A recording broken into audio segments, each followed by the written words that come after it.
Masai's a Maverick. Let's get to work.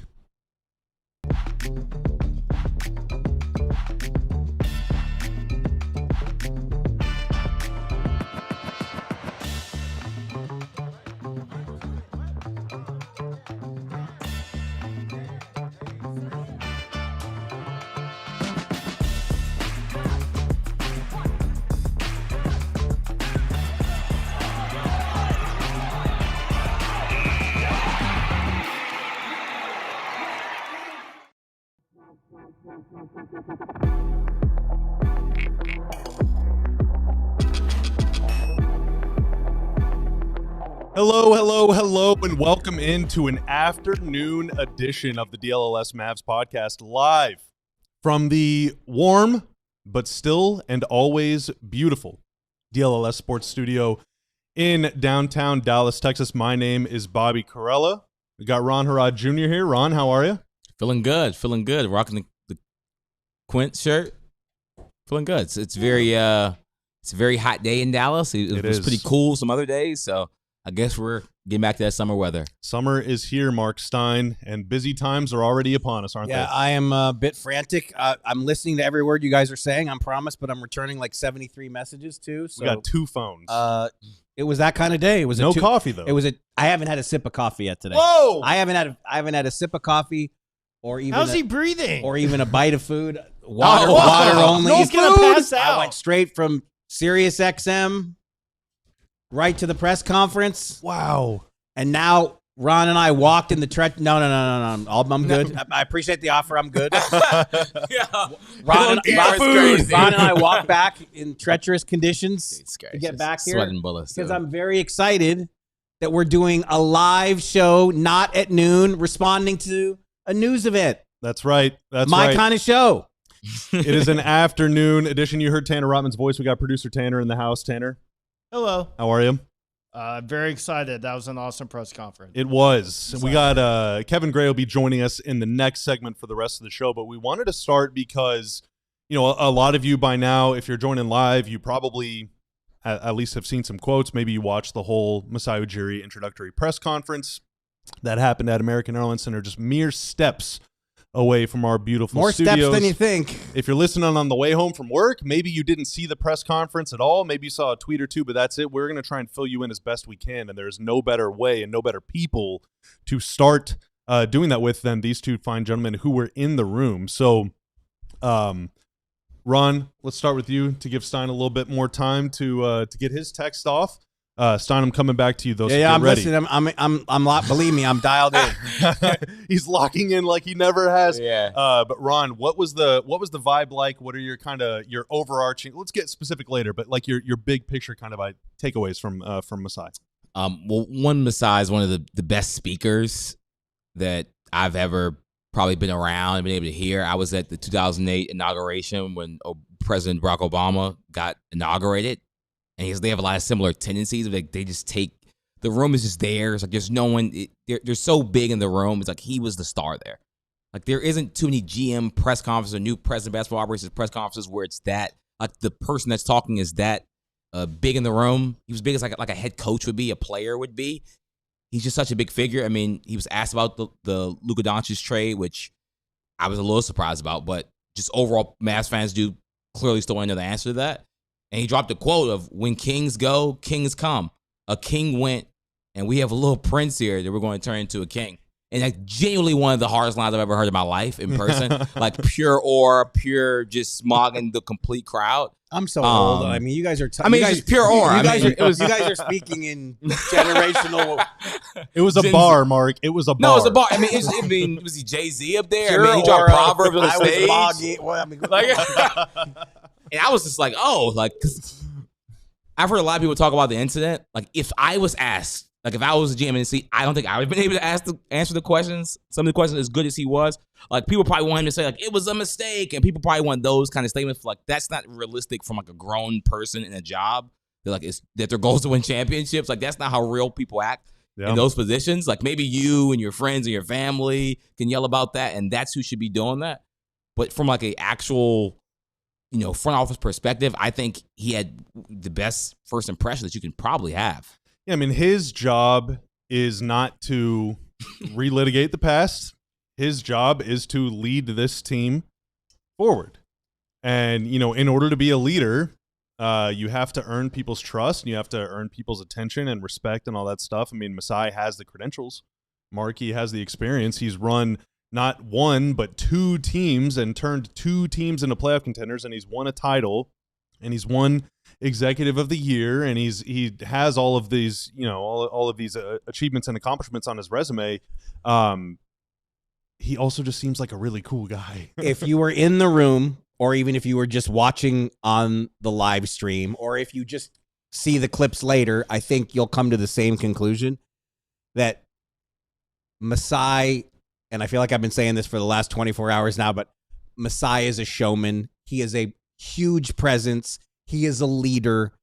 And the Mavericks obviously want someone who runs their basketball team in an elite manner. That is the most important part about it. But the communicator part was a huge part of this. And you've even seen today, just the Mavs tweeted out so many pictures of Masai Ujiri's first day in the office in the hours before the press conference. And it's like, that's already a level of look at us, look at what we're doing that we haven't seen for years here. And that is what Patrick wanted. You could actually see Patrick Dumont during the press conference just like soaking in every word. He looked so happy. He was smiling the whole time. Because he does not want to speak. No. And look, this is only the second time we've seen Patrick Dumont at any kind of press conference since he's purchased the team. And he's been the operating owner for almost 3 years. But you also heard him say that he slipped it in there, but it's like, it's true. He said, Masai, you can do whatever you want. Like that is Patrick Dumont's leadership style. Obviously, he wants Rick Welts and Ethan Casson on the business side, and now he's going to want Masai Ujiri on the basketball side. Bring him the big stuff that he needs to know about. Loop me in, educate me. But like he is the antithesis of Mark Cuban. He does not want to be the face of the franchise. He does not want to be the spokesman for the franchise. He wants his leaders that he's put in place now. He wants them running this. And honestly, like, I knew Masai was going to put on a show, because whenever he's at the mic, especially in Toronto, it's always, he wears his heart on his sleeve. He's very passionate. You see how much this stuff means to him. But when you listen to all that stuff, like, I was wondering how did he not get the job in December? Like, well, Ron, you asked that question too, didn't you? Yeah, I mean, Patrick probably gave, or Patrick Dumont, I know I'm calling him Patrick like I know him as Tim friends. Cato. But yeah, Mavs, Governor Patrick Dumont, when he answered that question about, because I just was confused, because they actually said it was a 5-hour conversation. I thought it was a 4-hour. They now said it was a 5-hour conversation that they had at a restaurant around lunchtime. Their wives got lost. Yeah, like he said that people are asking, like, hey, like, where are you two? Like, it's supposed to be 1 hour. It goes from 5 hours. And they're like declining call. They're just talking and talking and talking. But he said they talked about so many different things. But he said that he wanted it seemed to me that Patrick Dumont, after the Nico Harris situation, wanted to make sure that this was the right person. And for him, that was taking his time, even if he liked the person, even if he fell in love with the first candidate he saw. He didn't want to fall into the trap of, I don't want to be tricked again. He met with Masai in December. I'm pretty sure they've met other times. Again, a 5-hour first meeting is a pretty good impression. He must have done something really well from that first meeting, and they just stayed in contact. And as Patrick Dumont said, if this was like a dating app, like, he reached out first. He hit that like button first. And Masai must have had a pretty good first impression on that app, because they talked for a long time. You know about swiping left and right, Mark? I've heard of it. Don't know exactly how that works. They swiped right on each other. It Yes. was a beautiful thing. One thing that really stood out to me, Masai does a very good job, like, kind of weaving stories into his answers, which is just, he's just a very captivating person to listen to. It's very clear he's, like, thinking deeply and is also very prepared. And is a man who knows his stuff. He brought up at different points Dirk Nowitzki, Steve Nash, Rolando Blackman, Donnie Nelson, Amadou Galafal, who was a huge like pioneer, Mark, in the international scouting space, as I understand it. Yeah. I was a wee lad whenever he was, just getting started with the Mavs in those days. But Masai, it seems like he has very long-term connections with people that either are still or have been involved with the Mavs over the years, as well as many other people around the league. Yeah, I mean, that's the thing. He in Toronto, you could see how it went in Toronto. The way I described it in print is, Masai had the stature and profile in Toronto as large as any Raptor, like as large as any player. Now, Kawhi was only there for one season. Had Kawhi stayed a Raptor, maybe it would have been different. But Masai, as a Raptor, had a larger-than-life presence, and you could see just, the first time that he's speaking to Mavs fans, you can see why. I mean, look, there was a ton of interesting stuff. And he knows he has a lot to do. But frankly, I was surprised how candid he was about the Jason Kidd situation. That, I would have thought there would have been a public, more of a public. I guess I wasn't expecting him to stop short of saying that the coach would be back. I mean, so obviously everyone is going to focus on that now because and we will hear in a couple segments. That is going to have to be resolved. Yeah. But look, the lottery Sunday, he's got to play catch up on the draft. There's a whole office of basketball operations people who are curious about their futures. I mean, there's a lot going on, but he's been in this position twice before as well. You have to remember that he was working in the Nuggets organization when he was promoted to general manager, and his first year on the job was a season he was forced to trade Carmelo Anthony because of a contractual situation. Yeah. And then in Mavs land, I mean, in Toronto, obviously he was there a long time, and there were a zillion changes along the way. We do have the timeline on our website, alldls.com. I have the whole Masai Ujiri timeline. Seeing a couple things 2003 to 26. Seeing a couple things in chat, though. I saw a couple questions about when are they going to buy Mark Cuban out. Remember, they can't fully buy him out. The stipulation is, and I think I first wrote about this in December of 23 when the sale was actually approved by the league. The initial, the way it's written is the Dumont and Adelson families can buy Cuban down from 27% to 7%. What I since learned was that that is only a 4-year option. So the sale was December 2023 made official. So as I understand it, that only exists through December 2027. But even then, it can only go from 27 to 7. So they can't fully buy Mark Cuban out, even if that's what they want to do. I also saw a question in the chat about the alternate governor saying they wish that someone had asked about it. I will follow up and try to officially register that question, but I think it's important to remember. Sid Marshall had the alternate governor title. Rick Welts, I believe, has been operating as alternate governor since he succeeded Sid Marshall.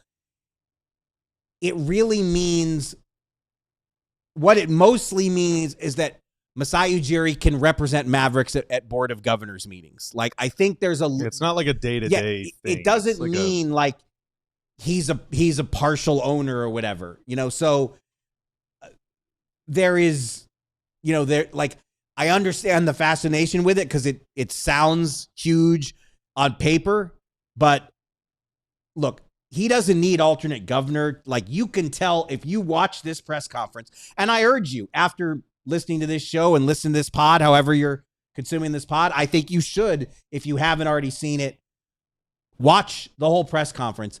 If you watch the press conference, it's clear. He is the shot caller here, and he doesn't need alternate governor. That dude is it's his franchise. Like, the basketball side of it is, he is in control of the basketball side of it. Yeah. Like, just the fact that Jason Kidd, he stopped short of guaranteeing that he will be the coach next season. That tells you how much authority Masai Ujiri has been granted to run this franchise. Yeah. And damn, Bobby haircut is crispy. All right, you got to clip it. You got to clip it. No. Thank you. Don't. Thank you, Hayden. Thank you, Hayden. I have Well, something else we'll I cut put off back. the first part. We'll cut off the first part. Just say haircut is crispy. I know. Thought I didn't know that word, You didn't read you? that with such conviction, man. I really appreciate it. I've But, actually heard that shout line out my before. guy Ray. He cuts hair in the neighborhood. I can't shout out the place because hey, no free ads on this show, as you know. But yeah, it is Masai's team. It is the Masai Ujiri show in Dallas, or at least that's what we say. He though would tell you it's the Cooper Flagg show. That guy is excited to build around Coop. Just how excited? We will tell you next on the DLLS Mavs podcast. Let's talk about our friends at Prize Picks. You know the deal. You've watched this show before. You know how Prize Picks works. You know that you go in there and you choose whether between 2 and 6 players will record more or less than their projected stat lines. You know I played every single night during the NBA season. You know I played a lot during football season too, but it's still NHL playoff season. It's still NBA playoff season, even though our local teams are out. Another local team, though, the Dallas Wings, they're getting started. It's preseason for them right now. Their real deal starts this weekend. You can play WNBA on Prize Picks. There's always something going on there. Every Friday is Flex Friday, so on a Flex pick, you can get 1 or sometimes even 2 of your picks wrong and still take home money. You can do that every day, but on Friday, it's a 40% payout boost for those plays. That is a whole lot of fun. They also have an early payout feature if you get off to a good start. You can just take that guaranteed cash, stick it right in your pocket. If you want to get started on Prize Picks today, create a new account, use promo code DLLS once a minute, first $5 lineup. You'll get $50 in free plays to use anytime you like, whether it's Friday, Saturday, Sunday, or any day of the week. It is always a good day to play on Prize Picks. Also, my birthday's coming up. It's this weekend, actually, Tanner. I'm about to turn 35 years old. I am halfway between 30 and 40. Guys always talk about how 40 is being over the hill. Some call 40 the new 30, but 30 biologically is actually a bit of a hill too. Your body changes, guys. You start to respond to things differently. Your energy levels start to shift. And sometimes you might think, well, hey, it could be a low testosterone problem, but there are actually proteins in your body that affect that can kind of store testosterone and make it tough to access. But our friends at Mars Men with their natural testosterone support, it's no synthetics, it's no needles, it helps unlock that stuff. More than 90% of folks who have tried it have reported higher energy levels, and there's also a 90-day money-back guarantee as well. So if you don't like what you got, well, hey, no pain, no problem, no worries. For a limited time, our listeners can get 50% off for life, plus free shipping and 3 free gifts at mengotomars.com. Again, mengotomars.com, and tell them the DLLS Mavs sent you. It is the DLLS Mavs podcast. I got Bobby, got Ron, got Stein, got Tanner. Kevin Gray going to be jumping on here any moment. I think we're well known by now for the tech not always teching. Yeah. Super great. I mean, I couldn't have done worse than yesterday. Yeah, No, you clutched it out, though. But when we went to audio only, was it all right? it was for the most better. part. But I it was- still was iffy. It still, you still dropped. You still Ugh. dropped. But Why? I mean, it had to be the locale because it's the same way I literally did serious. Don't ever right say after a bad word about Louisville. Ever again. All right? Ever. That's I my wasn't even hometown. going to name Louisville. I didn't even remember it was You in don't Louisville disparage until you You brought don't it up. disparage my hometown. Okay, let's talk about Cooper Flagg. That dude is Yeah. how many years old is he? What is he? 19 going on He's 30. 19 years old. Oh my god. Do you realize that there's a 15-year age gap between the 2 best players on this team? I seriously need to ask some NBA researchers because I don't know if that's ever happened. That's I mean, it's I mean, maybe LeBron and Zadrunas Ilgauskas or something. Like, Lou Cinder and Oscar Robertson. I mean, yeah, I mean, Yeah, I'm Oscar sure it was- has happened. LeBron, But LeBron that and is Luka, a- I guess right now. Like, that is a significant. oh yeah, LeBron and Luka, but Yeah, yeah, LeBron's so that's- kind of. But yeah, that's about that. 26 and 40. So that's 15. yeah. LeBron and Luka. Although LeBron, weren't most people saying that he was third option? Yeah, they were saying he was done. Yeah, he's not Until he even wasn't even done. good anymore. Washed King, Yeah. Ron.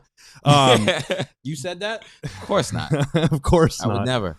But Masai is really, really, really, really, really excited to Yeah. build around Cooper Flagg. He at one point asked, I forgot who asked the question, but the question was basically like, what are the big selling points? Yeah. And he said, building around Cooper Flagg. Like, he's like, you show me, you got 15 years of Wemby, you got 10 more years of Ant, you got 10 more years of Luka, you got 10 more years of Jokic, you got Shea for however long he's playing. I got to go out and beat those guys. I need my guy. I better get my guy too. And he's got one here in Coop, and Coop is younger than all those guys by many, many, many years, by 5-6 years or more. He's fired up. And Mark, why should he not be? Like that should be. Yeah. I mean, we were sitting around last summer saying, like, who would take the Mavs job? And then once they won the lottery, we're like, anyone would take the Mavs job to get to build around Coop. And he's the Masai player. I think, again, if you listen to this press conference, you could sense how badly Masai Ujiri has wanted to get back in the NBA. He hasn't really been gone that long. He basically, it was last June, and it emerged after the draft that he and the Raptors had basically, he knew that his tenure was ending, but they let him run the draft, which was a little bit strange. You don't typically see that. So Masai Ujiri remained in charge last June, even though his staff, his closest staff members, Bobby Webster, who eventually took over as the lead decision maker in Toronto, they knew he was not going to continue past the draft, but they kept him in place through the draft. And then, so he hasn't even been out a full year. But look, Masai Ujiri also knows he's not the only candidate that the Mavs talk to. Like, again, today is a celebration, and you heard Patrick Dumont say over and over about how excited he is to have Masai Ujiri as the new president of basketball operations. And again, the communication aspect of it, the Mavs want that as much as they want someone who's going to build a contention-worthy supporting cast around Cooper Flagg. But they did go after Bob Myers. They did have dreams of, at least, do we have any chance at wooing a Presti or a Stevens or an R.C. Buford? They did have interest in Tim Connolly, and it wasn't until recently that it became apparent to them that they weren't going to be able to make a run at Tim Connolly. So yes, Patrick Dumont and Masai Ujiri had this great meeting in December. They clearly vibed, or whatever youthful terms you guys want to use. Yeah. But it was not a guarantee that he was going to get this job. He knows that the Mavs were looking in other places. It was not a lock. And I think you also heard Masai Ujiri say, like, he was on that lottery dais watching the Mavs win the lottery. He was dreaming of Cooper Flagg like every other team up there. And he was mad that the Mavs won. And now, a year later, something he couldn't have even imagined, that now he is the GM, he is the basketball decision maker who gets to have Cooper Flagg for the foreseeable future and build around him. And you could see how excited he was. Yeah, and as you should be. And Ron, we're going to get to the bar. One of the first answers that Masai gave was a question about Luka, about the fans, about Coop, and he kind of wove it all together into one. So, Tanner, let's fire up the video. I want to be very respectful to everybody here, and yes, there's a healing process with that. Luka is a Hall of Famer, a future Hall of Famer, and that's the past. I always say in Africa, we say when kings go, kings come, and the king went, and we have a little prince here. Now we're going to turn into a king. We have a little prince here that we're going to turn into a king, Ron. I am ready to play some basketball. I mean, Mark does call me his little prince sometimes, mostly his rook, but mentee. Yeah, mentee. Yeah, I like that. Rook, you're my rook. Yeah. I got. I think Jason Kidd said that. He said, "Yo, yeah, this is Stein's rook." But I mean, again, that's such a hard question. He will not make everyone happy from that answer. Like, it's impossible. There were going to be some people that were going to be mad regardless, unless he begged on his knees for Luka back the live on the chat conference. On the Mavs YouTube channel, loved that answer. So, and that's a win. Loved it. Like, to even get 60% of the people to like that answer is a humongous win. And that's one of the reasons why he was hired, as Mark already said. And for him having that answer, and then he talked about, like, I sat out a year, I wanted to innovate, I wanted to get better. And I asked, what does that mean? Like, what does innovation mean for you? Again, he wasn't out that long from June to now. And one of the first things he brings up is, hey, this game's pace is really fast. I looked into new medical practices. Like that, if you're a Mavericks fan, every single Mavericks fan has just DMs me all the time. It's under my comments, under probably Bobby's comments, under Mark's comments. Why can't the players stay? The players always hurt. The players always injured. How can we keep the players healthy? And the first thing your new president of basketball operations says, without probably even really knowing that he's barely even been here, he says he's been researching the medical department. Like, that's one of the first things that he talked about, and he brought up the pace. Again, and Jason Kidd has also brought that up multiple times. How can we do both of those things while keeping the players happy? So not only do you have a good answer about the Luka Doncic situation, but then you have a good answer now about the medical situation. And then, of course, we saw Derek Lively, or I'm not sure if he was on video, but Derek Lively was there. I posted him shooting the basketball. He's walking around in 2 shoes to make Mavs fans happy. Musa Cisse is there, who also had shoulder surgery, by the way, and was in a sling. But they're there. They're happy. They're walking around. Like, this guy is just bringing out the energy in people. Did you report that? Did you tweet that about Musa? About him having the shoulder surgery? I didn't tweet it, but... Okay, let's leave Ron alone so we can tweet that. Tweet. No. Post right now. We command you from 2 vets to the rook. Post. But Mark, that, he communicated to 3 groups. Like, he understands the problems and the pressure points among the fan base, among the business, and among the basketball. The Luka trade hurt all 3. Injuries hurting all 3. Right? You want to win, you need healthy players. You want to sell tickets, you need good players. You want fans to like you, you need good players. It really feels like he's kind of done his homework a little bit and has taken the pulse of what's going on. Yeah, I mean, look, two of the things he said that stood out to me were shorter lines, but that stood out. One of the first things he said was, I want to bring calm here. Yeah. Like, because he knows it's been rocky. I mean, it's been 15 months, and there's been, apart from Coop's Rookie of the Year campaign that ended up being successful, there's been very, very little calm since February 1st, 2025. And the other thing he said was a very simple line, but he basically said he understands there's a lot of hurt still here, but winning is the only thing that will fix it. Yep. And that is true. Winning is the only thing. And look, that might not even, for some Luka fans, even that's not going to be enough, because Luka was that special of a player and that beloved as a player. But for this franchise to have any chance of page turning, to get through half the new book, you have to win. And he knows it. He's been around the league a long time. Denver, Toronto. Look, there was a lot. There was 45 minutes. There was tons of stuff to dissect. And, we got a lot of questions. I'm still kind of trying to make sense of it all too. But And there still could be some more upheaval. Who knows? I mean, like I said, we'll talk about J-Kidd here in a minute. We'll talk about Kyrie here in a minute. I think, the winning will cure everything, I think. And the first step toward winning is coming up this weekend, finding out where their draft pick is. Tomorrow, we're going to have a rundown of some of the picks he made while he was GM of the Raptors, and even going back to his time with the Nuggets. Some of the moves he made on draft night, the maneuvering, especially late in the first round. The Mavs have a late first-round pick this year, in addition to what will hopefully be the number 1 pick this year as well. But they're going to be picking late in the first round, if at all, for the next 5 years after this one. So it's really important that this guy knows his stuff.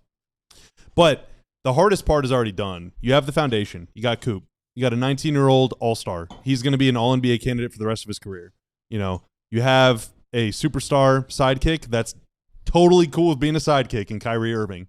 And, I have to imagine, Mark, and I don't know, I'm assuming Kyrie and Masai, they obviously know each other. I'm assuming they have a good relationship. I mean, I don't think they've ever had any wars of words. No, I don't know how well they actually know each other. But seriously, if we're going to talk about basketball, because a lot of answers today were about philosophy and vibes and just general questions.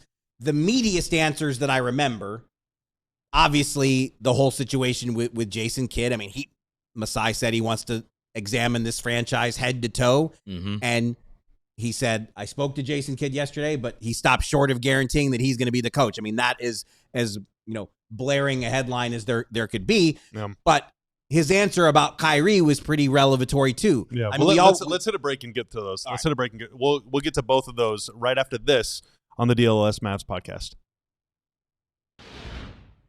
It is NBA and NHL playoff season, which means the intensity is up, the fun is up, The drama is up, and some of these games, some of them are blowouts. But hey, no matter what the score is, no matter what the spread is, no matter what the results are, you can always have a great time on FanDuel Predicts. Put your money where your mouth is.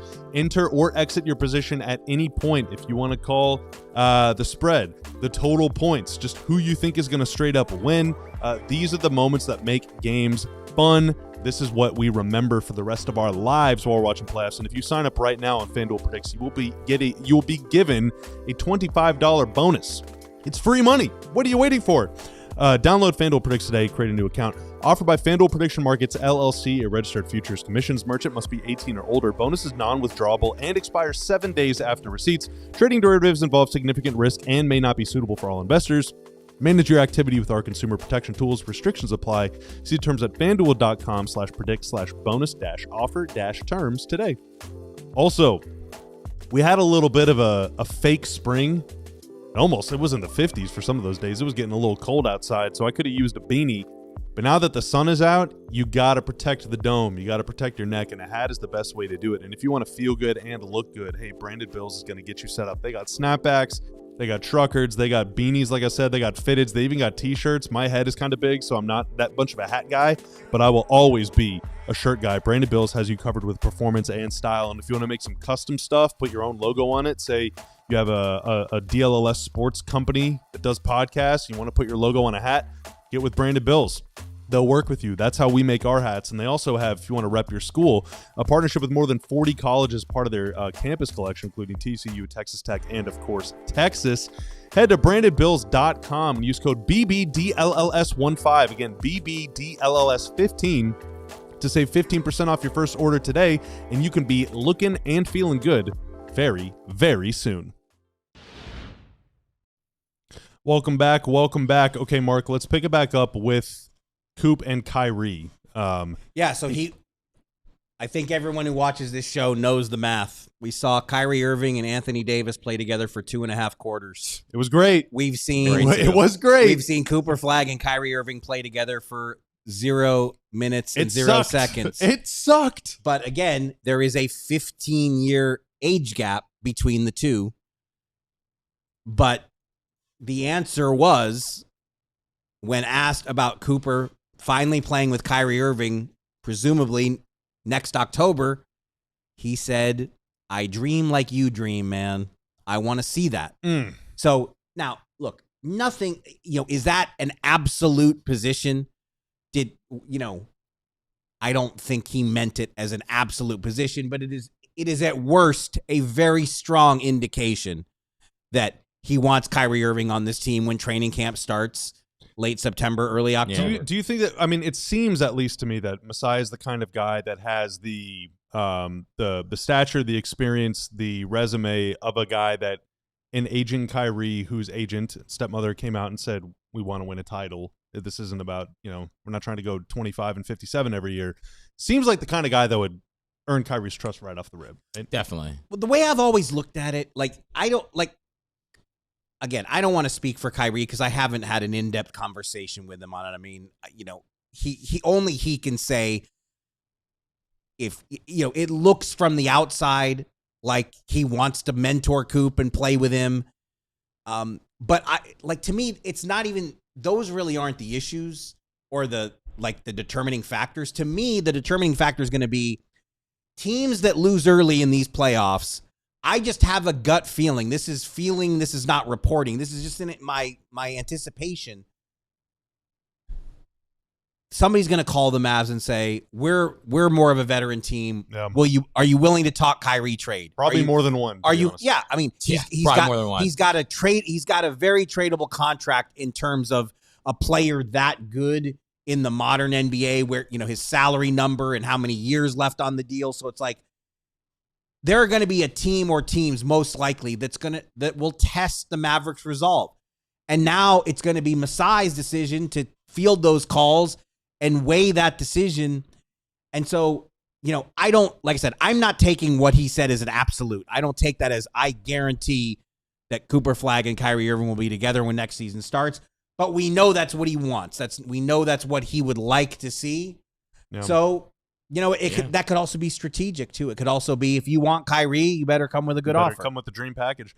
Ron, another thing that he said that was basketball related before we get to the J-Kid stuff is someone asked him, how do you want to build a team around Coop? Like, what kind of qualities that you're looking for? And, you know, at least among Mavs fans, a snap reaction. Yesterday we were doing a show. We were live already whenever the news broke. That was wild. So we went for a little while longer. There were a lot of Mavs fans that were like, man, you know, he always signs these guys that defend and that don't shoot. But Masai specifically said, I want shooting and I want athletic guys. So shooting is a priority, and that makes sense whenever you're building around Coop, a guy that wants to get to the basket. Yeah, I mean, look, he drafted Scotty Barnes, one of the best players in the NBA. He drafted Grady Dick. Now, is Grady Dick this amazing player? No, but he's a long player that was pegged to be a great shooter coming out of college. Like, he did try to surround. Are you serious? What? Grady Dick is a long player that was pegged? No, I'm just saying that's what he. I'm saying that's what he was pegged to be by the draft media. Okay. I wasn't even listening. Like, until this is not what I'm saying, everybody. This is what they said.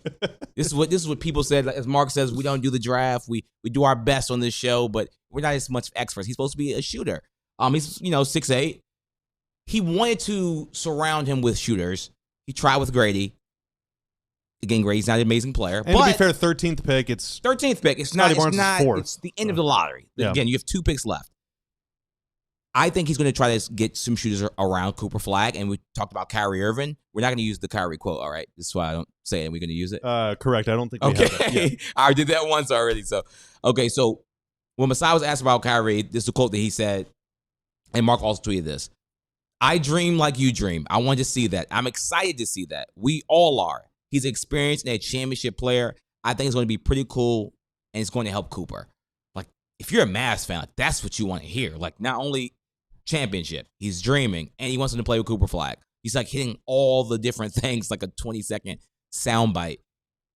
Kyrie Irving, who he also called the best, like basically the best ball handler in the NBA as well, which he is one of the best ball handlers in the NBA.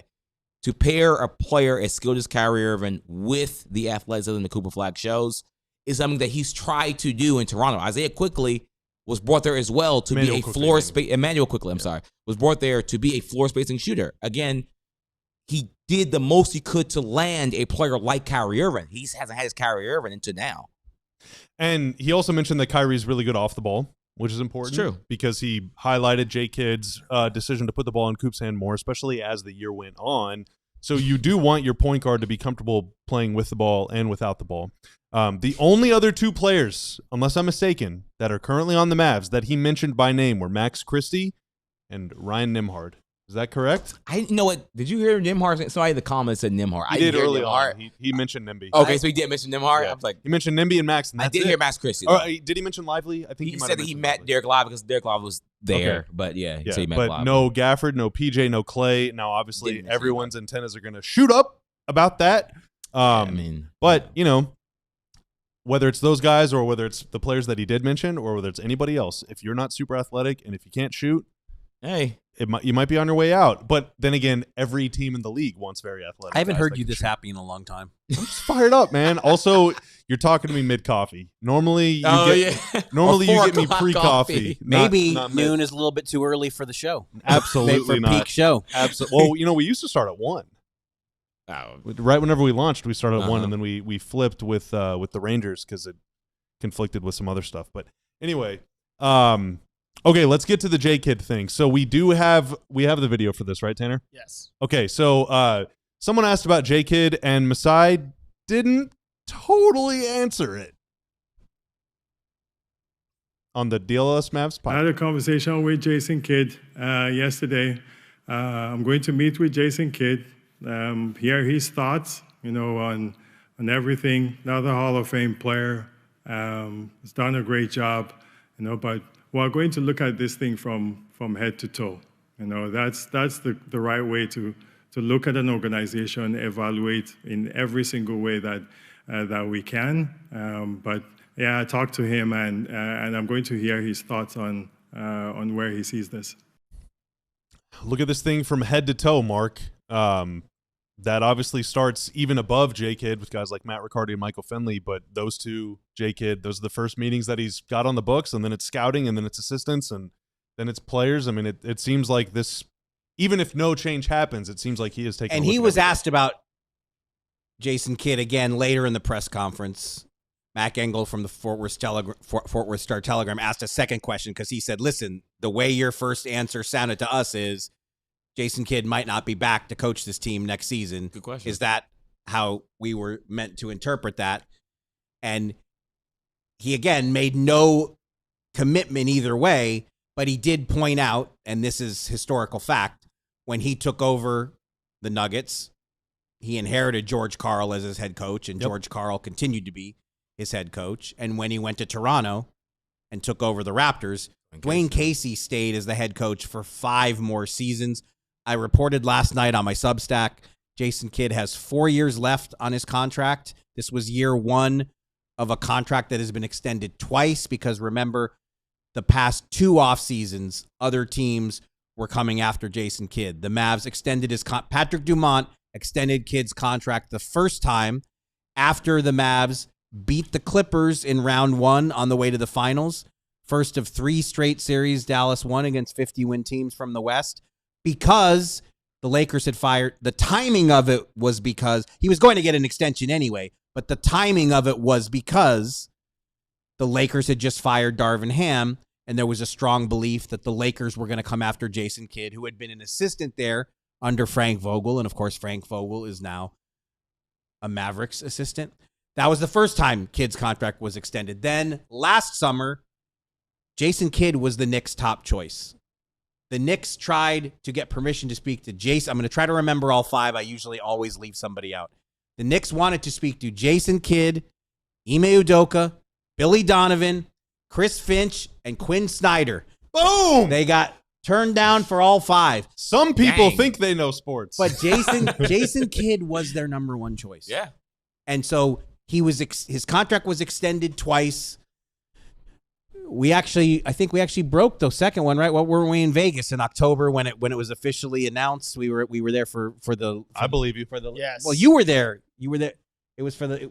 yeah. Weren't we all there Yeah. at the Westgate? Yeah, Bobby, yeah. Bobby, and Bobby. Yeah. Well, no, I just. But so Oh, we got Kevin Gray in the house. Kevin Gray, eCam finally worked. Don't get me started. How are you, KG? I'm not thrilled, but I'm here. I'm here. Well, we gotta turn the vibes around. Don't worry, KG. Bobby Carella's happy for you, and the rest of happy enough for you and the rest of us. My Yeah. cup He's overfloweth. literally glowing. Yeah, well, that's the sweat. I Skincare routine. have the sheen of. Well, I figured. I was about to say I thought it was the oil sheen from his fresh haircut. So I figured. On his forehead. So KG, we have a break in literally 1 minute. well, 2 or 3. Well, I guess, or 2 or 3 minutes. But we're talking about in this segment, we've talked about Coop and Kyrie, Masai's Dream to Dream, and then also J Kidd. I actually think we should take a break. You guys watched it from afar. I want to hear what you guys thought of it. Okay. Ron and I were in the room. I want to hear what how you guys felt about it, taking it in from YouTube land. All right. BKG's Corner. How about that? A little BK and KG kind of slap them together. Yeah. Oh my God. Oh, we're back. All right. Computer watch. We're doing Today is we're talking sports right after this. I desire.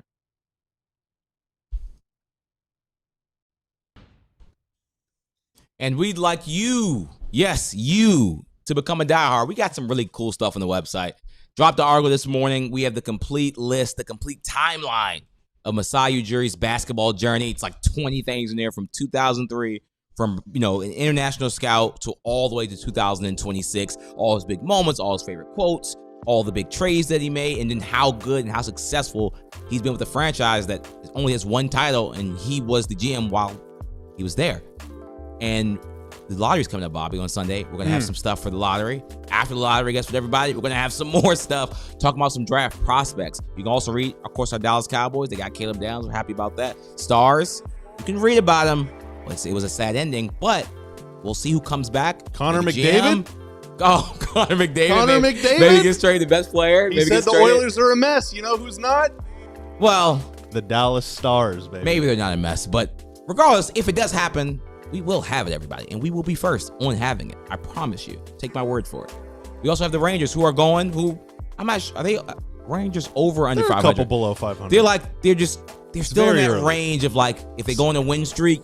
Okay, Season's playoffs. 20% over. It's It's early. It's early for baseball standards. So you can read Rangers on there. We have a lot of cool stuff on there from draft coverage. Again, we have every single sport in the Metroplex. And guess what?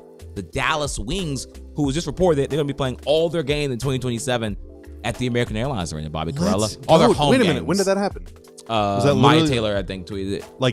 Like literally right now? I just saw it like not long That's ago. huge. But yeah, they'll be playing all of their games in 2027 at the AAC. And guess who might be there? This guy right here and that guy right here. Yo, guess who will have it? Wait a minute. If you are a diehard, then we will have it on the website. That is actually big. That literally just happened. Like during, Did I just break news on the show? yeah, by like accident? like within the last half hour, like while we've been live. I'm sorry, everyone. But again, All right, Bobby will have that. Well, we're doing a Wings You're pod on diehard. Thursday. We are doing a Wings pod on Wings Thursday. pod so on we'll Thursday have- as well. Yeah. So it'd be great if you Wow, become a dude, that's diehard. awesome. Oh my god, Yeah, and again, the Wings are at the AC 2027.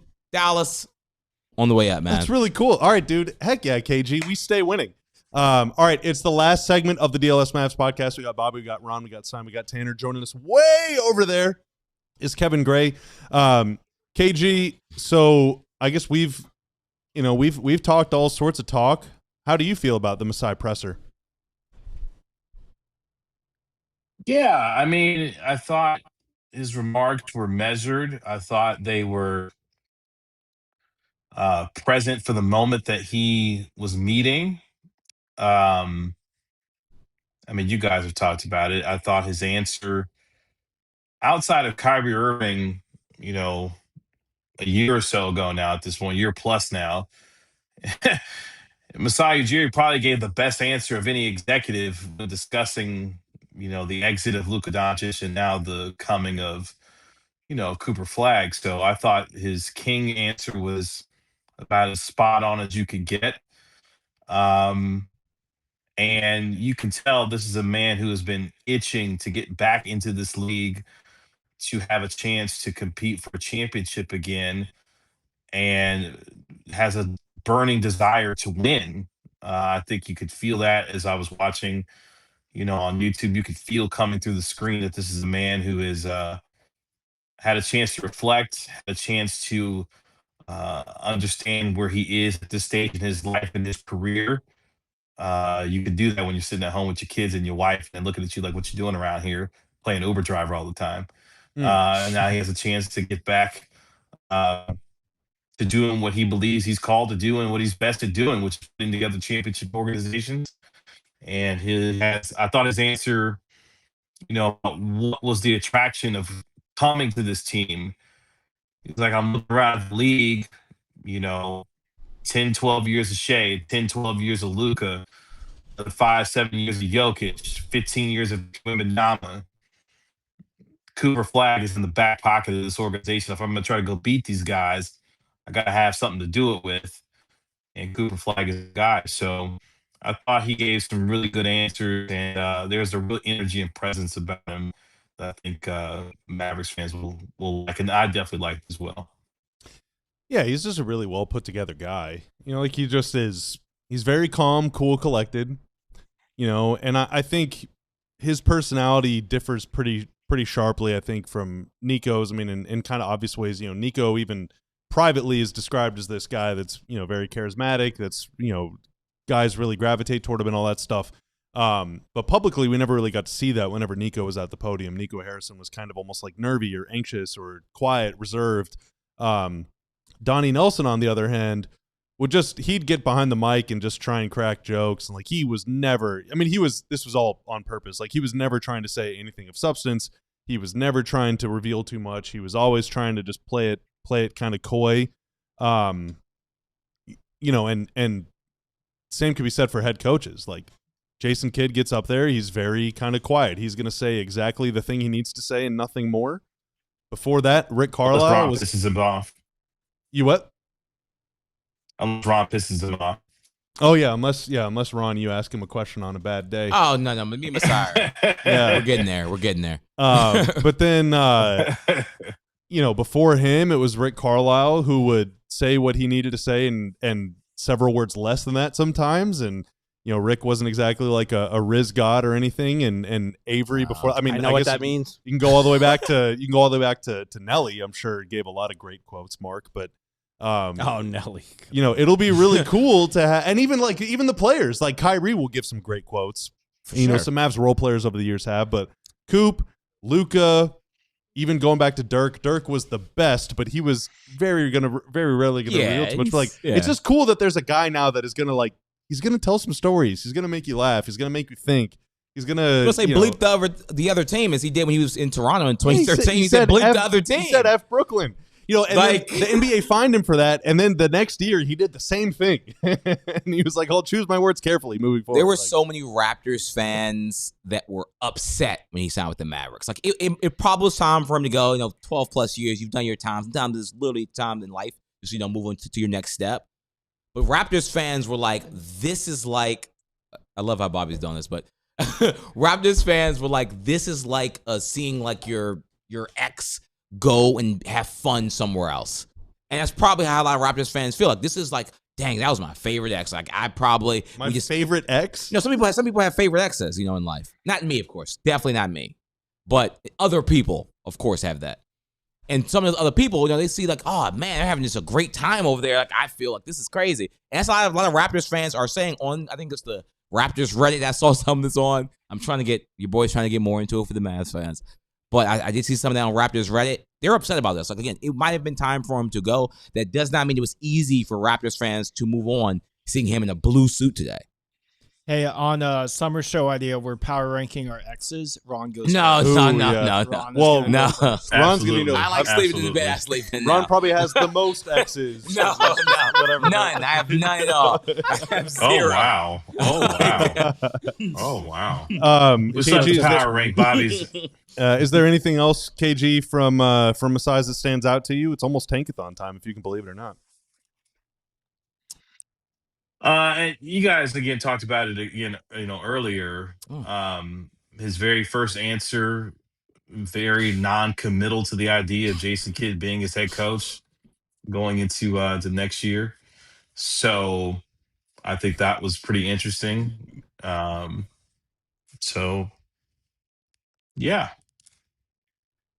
Well, what do you think? I mean, Recky Specky, pretend Mark and Ron aren't here. Tanner, go to the one shot. KG, what do you think is going to happen with Jason Kidd? Yeah, I think he'll get a shot at it. I mean, he mentioned it earlier. George Karl lasted 3 years when he was there after taking over.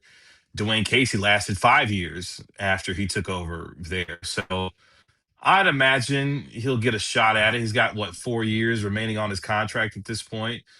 I mean, if it doesn't work, he's not unafraid to fire a guy who's been successful. I mean, Dwayne Casey won 59 games, was coach of the year, had a number 1 seed, and LeBronto, kicked their ass so much he got fired after it. So, whether he's successful or not, kids should not get comfortable, I would think, in that particular seat.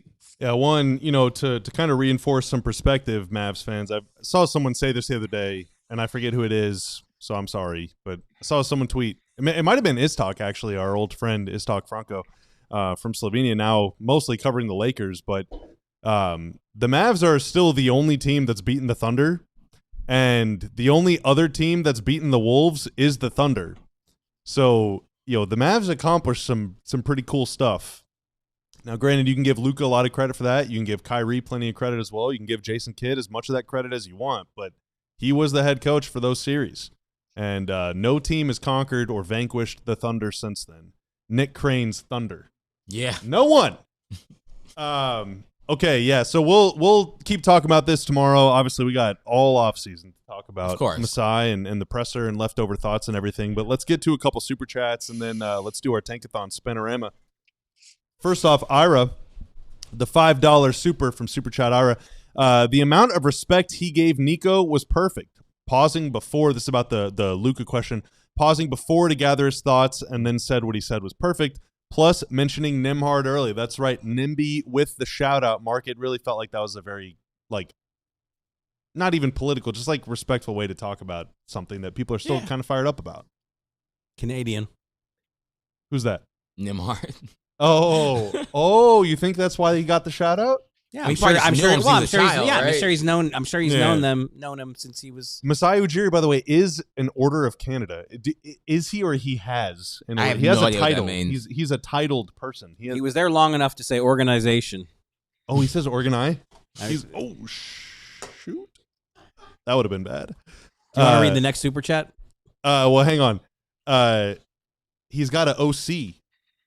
The Order of Canada is a Canadian national order and the second highest honor within you for merit in the system of orders. There's another one in here, dude. All right, I'm bringing some poison to the office tomorrow. I don't know, Ron. Are you comfortable with Mark reading the super chat? No, you're reading it. No. Well, you want me to read it? Well, I don't know. I mean, I can read anyone super chat. uncomfortable. So we got Henry Diesel 23. I'm assuming 23 is for Jordan or his year of age, probably age, and he's with the 199 super chat. No, this is 23. I mean, what if it's for LeBron? Nice. Have the Mavs ever had a 23?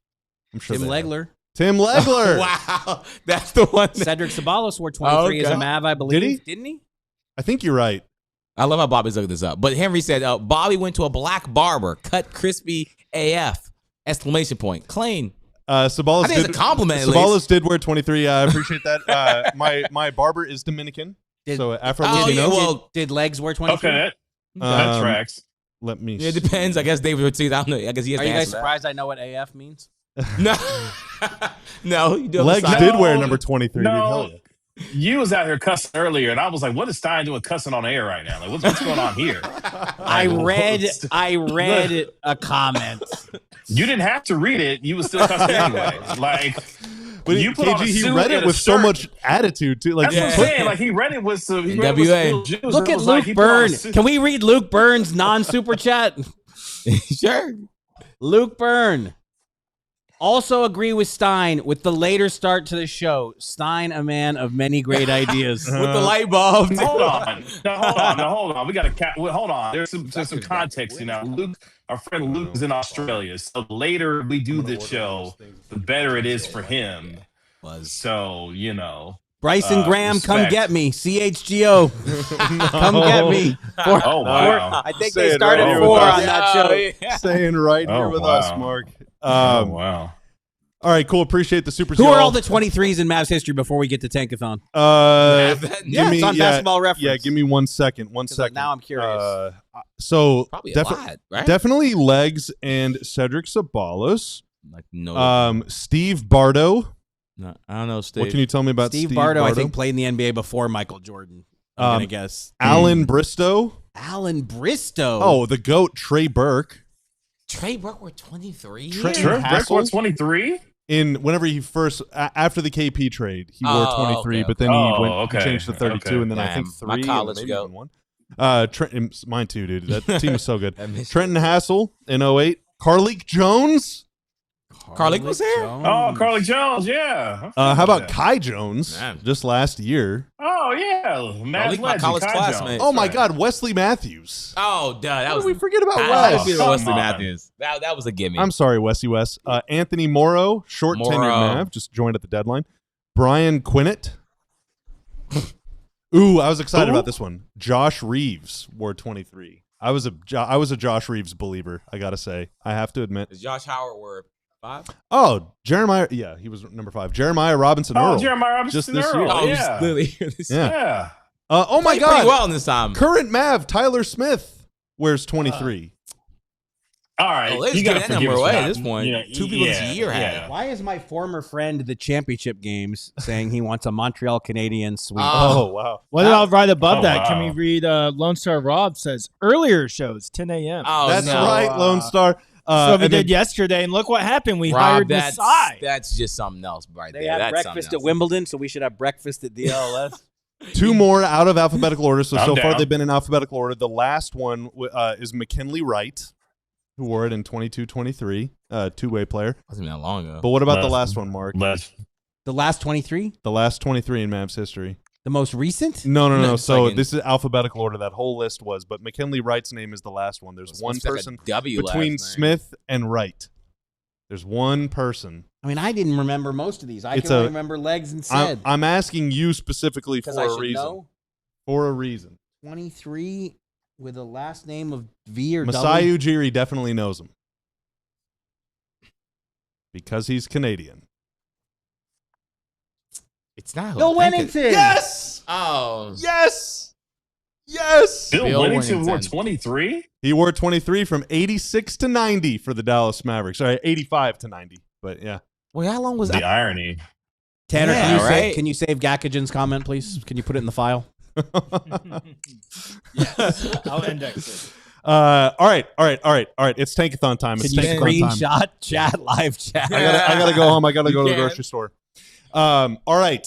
So on yesterday's show, we got the Masai bump because it had been, folks, before yesterday, 6 out of 7 and 9 out of the last 11 spins. The Mavs had not moved up, but on yesterday's show, the Masai bump put the Mavs all the way up to number 4. This is spin number 73. They have moved up 20 times. They've moved down 36 times. All right, so it's time. Can they do it 2 days in a row? Can we get another Masai Ujiri bump? Kevin Gray, count us down. All right, boys and girls, and Dapperstein. In 3, 2, 1. Here we go. Come on. No, this is really Oh, bad. no. How is there two No, this winners? is The bad. Wizards Like- fall and the Mavericks Oh, no. fall. Oh, no. Oh, no. This Ooh, is, yeah. Definitely not. The Golden Oh, State wow. Warriors. Again. The Hawks move up every the single Warriors go to 2. God, that is just Warriors terrible. picking between Damn. Cam Booth and Darren Peterson is pretty fun. Awful. The Warriors Pretty go all fun. the way up to 2. And the Mavs 97th lottery spin where they get Braden Burries. The Like dynasty continues. 5,000. How many times? I'm just calling Braden Burries a future Mav at this Kingston at point. 4 to the Hawks. I don't think. Wow. Yeah, that's wow. Would they Caleb take Caleb falling down to Wilson? 4 or to 5. They Wow. probably trade that. They probably move down. we don't really know how they actually No. assign the players to the teams. Like the method, whatever the. I think I it's think by like each- slot of roster spot that you have yeah, at a well, position. yeah, it's too. probably just like Tankathon has like a prefer point guard or prefer small Yeah, forward. yes, So it's yes, like yes, yes. So. So that was who was 30? Amari Allen still. Amari Allen Amari is Allen. 30. Christian, Again, actually, this that was isn't close. updated. Like Dalen Swain, I don't think is going to make it to 26. Tyler Nah. Tanner definitely won't make it to 29. I think. In 2 days, Yesufu staying in school, too? Is he? No, No, he no, declared. I'm well, pretty- he could yeah. be. Oh, he It's did- one I of think those- he's for sure drafted. Oh, okay, Or he's for sure. almost for sure drafted at this point. He said, "Get me out of here. Oh, okay. Yeah. I can't spend another day in Waco." Oh my god. Oh, wow. yeah, this is all about right. as bad as he can get. Oh no, it was worse the previous one. Are the Oh, rest yeah, of the that's shows right, this week yeah. Wednesday, Thursday, and Mother's Day? Yes. Yep. Yeah, so we'll be live Wednesday and Thursday at noon each. I'm sorry, Mark. And then Sunday we'll be live at 1:45-ish. The lottery begins at 2. We will be live a little bit beforehand to pregame a little bit, do one last spin for luck, and then you Little know, Junos for Bobby's birthday. or a lot if I'm feeling nervous. I'm gonna be nervous. You think I got energy today, Mark? You should see me on Sunday. KG, any final thoughts? Any final words? No. Mark Stein, any parting thoughts, parting wisdom? No. Ron, any parting thoughts, parting mogging? Come on, make it 3 for 3, Ryan. There you go. No. Tanner, Yeah. do you have anything to say to me? Nope. Yeah. I need to go get a haircut. That's what I gotta say. All right. Well, He does have an appointment. I'll let you know. Good place to go. All right. Well, thank you to each and every one of you who watched today. Like we said, we'll be live with you tomorrow. That is Wednesday at noon Central Standard Time. We're live 5 days a week here on the DLLS Sports YouTube channel. So if you're watching, hey, sub the channel, leave us a like. Really appreciate it. If you're listening wherever you get your podcasts, thank you so much for listening. Go ahead, subscribe, like, rate, review, do the whole bit. It's always great reading the comments and everything. So thank you so much. That way over there, Kevin Gray. That a little closer, Mark Stein. That a lot closer, Ron. That off camera is Tanner. I am Bobby. You are incredible. Big week in Mavs land. Very big week. And it continues tomorrow at noon. We will see you then. Be good.